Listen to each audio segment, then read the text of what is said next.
Welcome to another edition of Lying on the Beach on camera, LOBOC, to those of me know.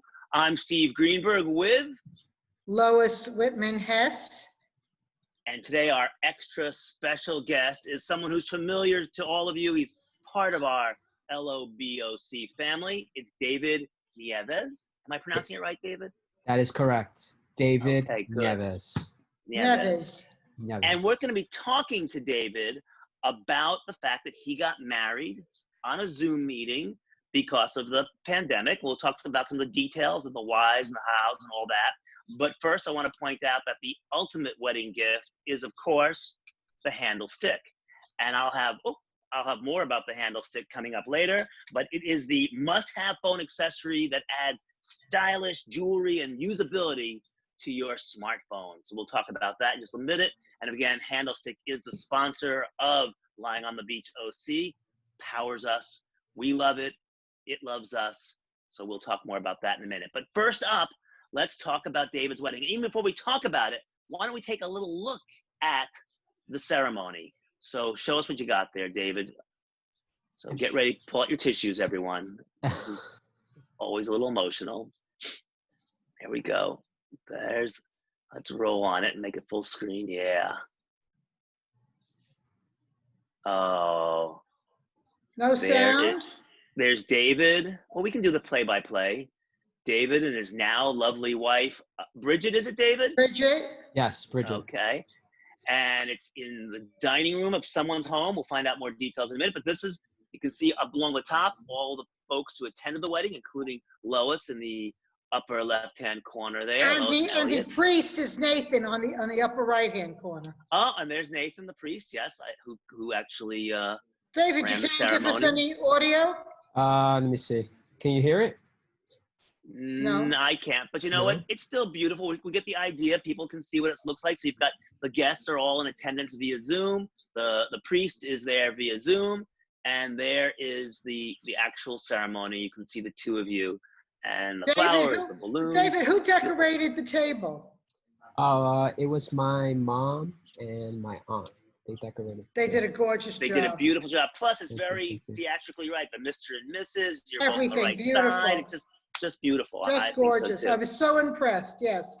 Okay, let's go back to question time. All right. Okay, David, come on back. There we go. So David, I want to ask the first question. Sure, go for it. David, how did you decide to do a Zoom wedding? I know so many people that want to get married during this pandemic, and I had hold the date, which I got a year ago, and then I'm getting, sorry, the pandemic, we postponed our wedding, we're going to do it a year from now. And I found that so odd. And then all of a sudden you just said, we're doing it. We're going to do it on Zoom, and that's it. So how did that decision come about? Well, originally our wedding date was, it was for May 8th, right? But before May 8th, we had to make an appointment with the city clerk to get our marriage license first. So the city clerk office was closed. We couldn't get our marriage license. May 8th never happened because everything was closed due to the pandemic. So we're like, man, we really want to get married, And we were watching the news, and then Governor Cuomo came out, and he said that he's launching Project Cupid, which would allow individuals who to obtain a marriage license virtually through video conferencing. So we saw that. We're like, oh my God, this is great. We let's do it. Let's do something different. Let's do something different. Let 2020 be different. And so we waited for Project Cupid to be launched on the New York City Gov site. And as soon as it was launched, we signed up for an appointment. The earliest appointment date we took, and then we filled out the paperwork. At first, we had to meet with the city clerk, so the city clerk could identify that we are who we say we are, right? And they went over the paperwork, Now the next step was to find a marriage officiant. I'm not sure if I'm saying it right. And who officiates the wedding? Yeah. Oh, yes, an official. Yeah. officiant. Officiates. Efficient. So yeah, so that was the next step. Then we had to look for someone to officiate the wedding. And we actually found this person through this website called thumbtack.com. Oh my. so You could also find a good messenger service through them and yes, some handyman also. Yes, so yes. That website has a lot of features that you didn't know about. Many services are offered on thumbtack.com. Oh, I just learned something new. I didn't know about it. Could have been Fast Rabbit too. So we found this marriage officiant. His name's Nathan. Great guy. He's a reverend. Reverend, yes, Reverend Nathan. Reverend Nathan. And yeah, so and you got a date from him. We got a date from him, and then we set. So was Bridget on board, or did she say, no, I want to wait for what we planned. I wanted a big wedding. I wanted everybody in a ballroom. I wanted you to dance me around. Wait a second. That sounds like what Lois would say. But... Absolutely. And I'm killing myself years later. I'm so stupid. No, so go ahead. She was all for it. She's like, she's a brilliant woman. She's like, yeah, let's do it. Let's do something different, you know? I'm really proud. I'm proud of the two of you because people think that they have to have a party. They're getting married. This is not about the party. This is about getting married. And what I thought you did was it was just like over the top. Everybody appreciated it. Everybody loved it. All the participants were so happy for you. Everybody's face was glowing. The setting of what your mother and your aunt did was just spectacular. I mean, it was really well done. Very tasteful, the whole thing. But I have to tell you, Stephen, David, who is normally a pretty shy guy, he was in command of that wedding like he was a master of ceremonies, where most other men would be going, or the bride would go, well, what do we do now? He was like the stage manager. He was fabulous. He was great. I'm not surprised. He had command of this entire day, and it was a pleasure to watch. I told David this, and I'm going to repeat this for the world of the internet. So my mother used to always say, and I'm going to pass that along, she would say, don't show me a great wedding, show me a great marriage. And I think that's so true. So I think those words couldn't be more true in this situation. And so I think that's the case. And I have friends, by the way, speaking of things, I have two friends in Dallas who were supposed to have a wedding at Lake Como, northern Italy, in July. They already spent a ton of money. We'd all booked tickets and all that stuff. Then there's a pandemic. They didn't cancel till just recently. But what they're doing is they're going to do a Zoom wedding in Dallas, the same date in July. And then in a year from now, they're going to renew their vows in Italy and recreate all of that. They're hoping it'll all be fine by then. And so that's the plan. So so people are being creative. The point is, nothing stops love. Love always triumphs, I think is the expression. Well, David is very lucky, and so is Bridget, that the two of them agreed, to do this. It was great. So what happened when the cameras went off after you got, people stayed on, you were talking to people. What happened? Did everybody just leave your apartment, or where did everybody go? Well, after the ceremony was over, my aunt, she brought a champagne bottle. So always a perfect way to celebrate. Exactly, yes. So we popped open the champagne bottle and made a toast. And then she had cake. She brought cake to the table, and it was like a traditional ceremony, but it was just so tiny and so intimate. How many people were actually in the apartment where the dining room table is? How many people were actually physically there? Physically there were about 10. Okay, that's really like 8. I'm bringing back my mother again, which is twice in one podcast, right? But she got married during World War II, so everybody was away. People, her brother was fighting, all that stuff. So during when there was a little moment of time when the two of them were together, they got married. Only 7 people at their wedding. And, you know, I saw pictures of it. It was very, you know, just much drunk, just a dress she had around. She didn't buy a special dress for it. So, you know, you do what you have to do based on the circumstances. And Right, but you're why I'm so following in proud, great footsteps. Yes. why I'm so proud of David is because they wanted to get married. They got married. They're not Right. waiting, you know, for you know, around the world in 80 days kind of an event to get Right. married. That's not what this is about. And too many women, I hate to say it, I'm going to get involved in trouble with the Me Too generation. You know, it's all about the party and not about the marriage. And you get lost in that. And, you know, that's a big problem. My first wedding had about 200 plus people. I can't remember, maybe more. And my second wedding had 16 people. And it just felt so much more appropriate because, you know, you're like in a daze anyway. You know, it's like, what? I'm married? What? You know, I mean, it's crazy. So, you know, you only learn that by experience. That was great. So, David, did you get a lot of presents? Yeah, I got a few gifts. I got a few gifts. A few. Well, if there's anyone that didn't give you a gift yet, let me know and I'll call them up and I'll ask them. But you're registered. You're registered at Bed Bath & Beyond and a few other Yes. places, right? Yeah, Bed Bath Beyond, Amazon. That's about it. So when you were doing all the paperwork, was it very difficult? Was it complicated? Was there a time you said, oh my God, I can't do this. I can't figure this out. We can't get anybody on the phone. Everybody is sick. People are in the hospital. This is crazy. The paperwork was really simple. We just had to. So when we had the appointment with the city clerk, we just had to show our ID. We had to take our ID and point it at the camera and show it to the city clerk.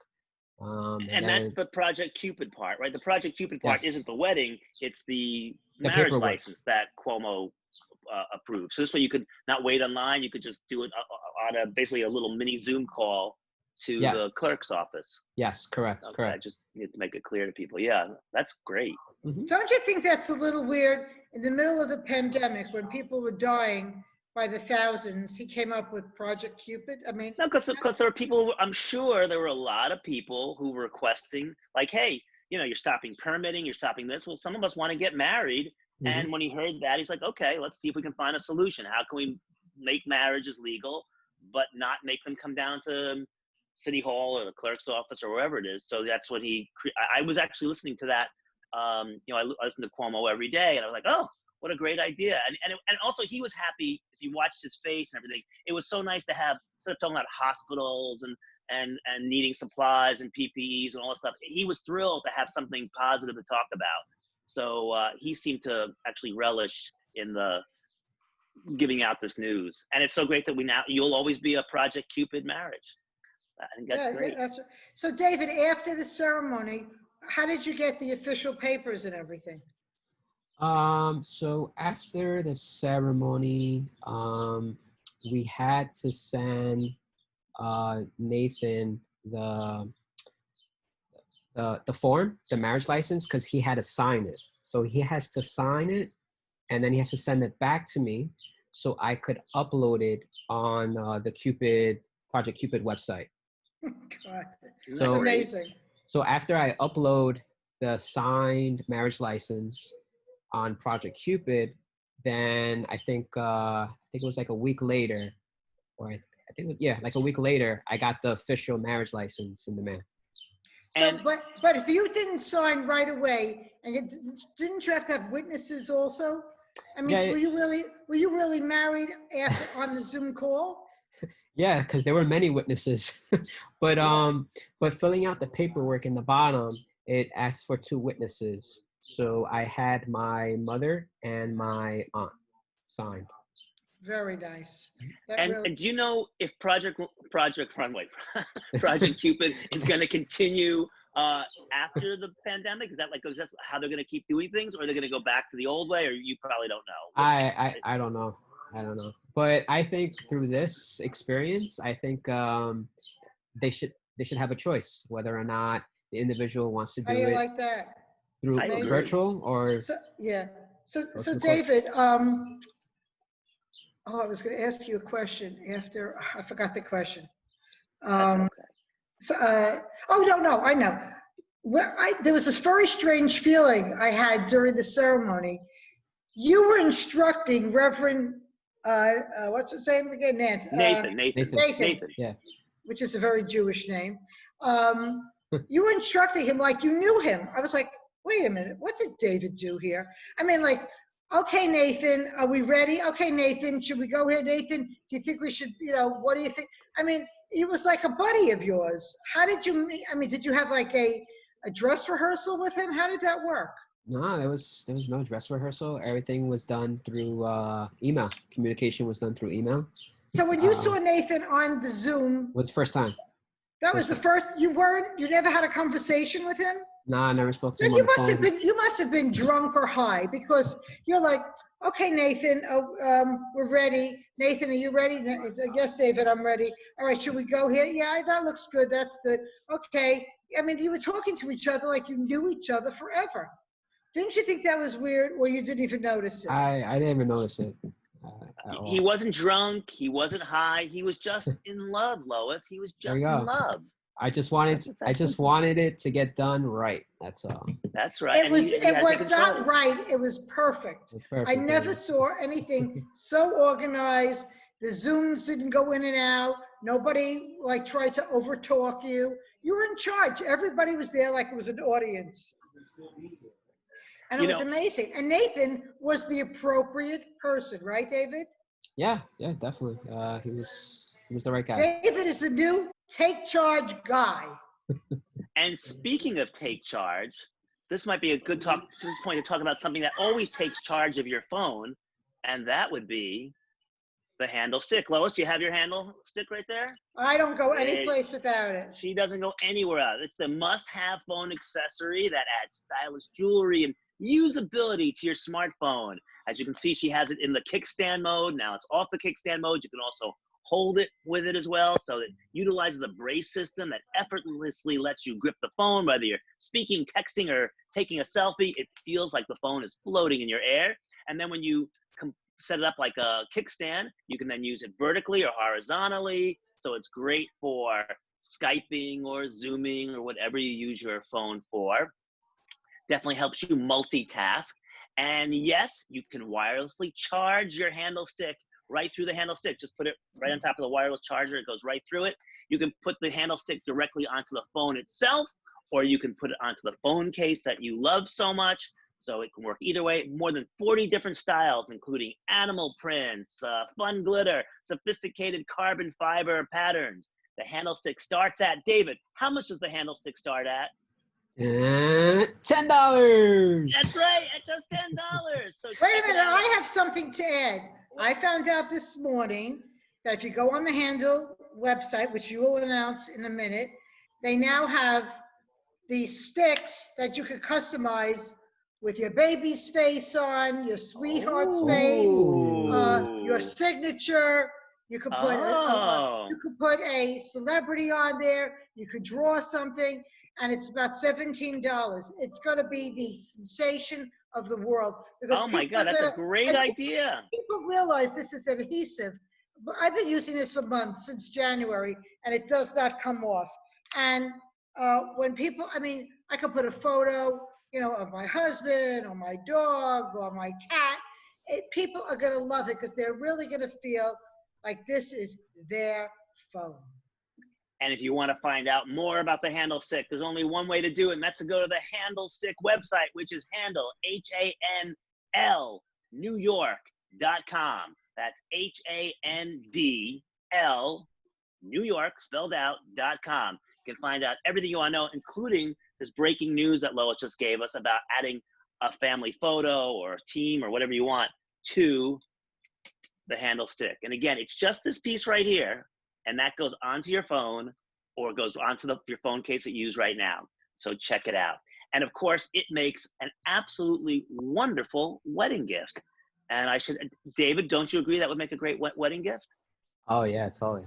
It would make a wonderful wedding gift. It's the perfect gift. Do you have a baby already, David? I hear a baby.